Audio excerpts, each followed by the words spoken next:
Before I started working here, I'd been a teacher. And when you're a teacher, you get up there and you teach and you show and, you got it, But when therapy is different. It's very, very different. And so I was really scared before I came, to start doing this work. And I thought, I don't know. I'm a good teacher, but I don't know about this. So I had a dream right before I came. And dreams are powerful. They have our wisdom, and therefore our healing and for our advancement, for our knowledge. So even if it's a scary dream, I always look at it and go, what message do you have for me today, brain? because our brains tell us so much. They really tell us a lot.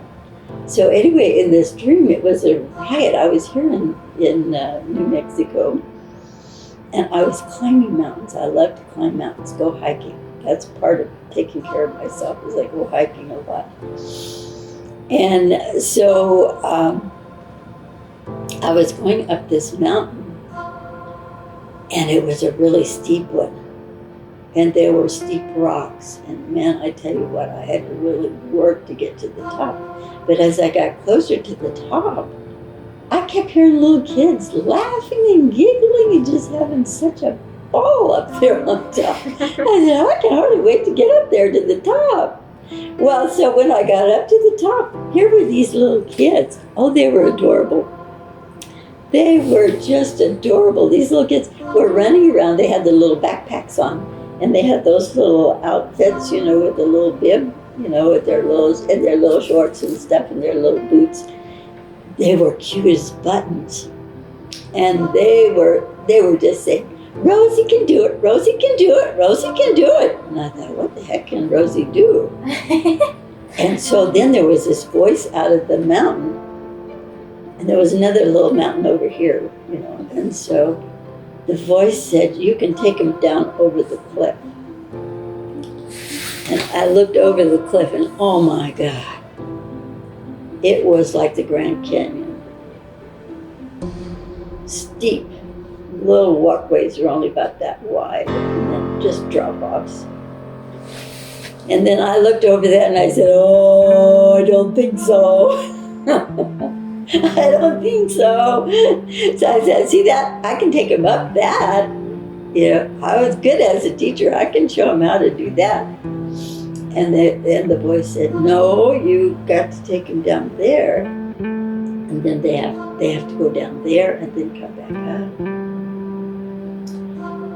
So I said, okay, well, I tell you what I'm going to do then. So, I was really planning in my dream. So I said, okay, I'll tie them all on a rope and I'll go in front. So in case any of them fall, I'll be able to pull them back up again. And the voice said, no, you will walk behind. And poof, that was the end of the dream. And that's exactly what it is when you're doing play therapy, is that you walk with them, you witness, you listen, you see. They tap into their inner wisdom and they play out what they need. And they work toward healing. Yeah. And they go down into that canyon and then back out again. A lot of times therapists like to tell the kids what they need to do. And you get them to behave. You do some behavioral management stuff, but you have not touched the inner wisdom. You haven't touched their healing qualities, but you have got to be there. You've got to help them to see, somebody noticed my pain, somebody heard my voice, somebody listened, and they let me do what I needed to do. So I hear things, or the other thing is that if they're not really understanding the impact of trauma, and how triggers can really, cause them to relive. We don't want to make them relive the trauma again. Right. And sometimes if the therapist doesn't understand that process of gradually letting them relieve the trauma, but they put them in a situation where they have to face that trauma and they get a trigger and then they get overwhelmed. And they go from maybe being in the yellow zone, which is a survivor where they're learning skills to take care of themselves. But if they push them too far, they'll be back in the red zone, which is the victim, vulnerable, stage. And so I think all that stuff is so critical for therapists or anybody who's working with little kids.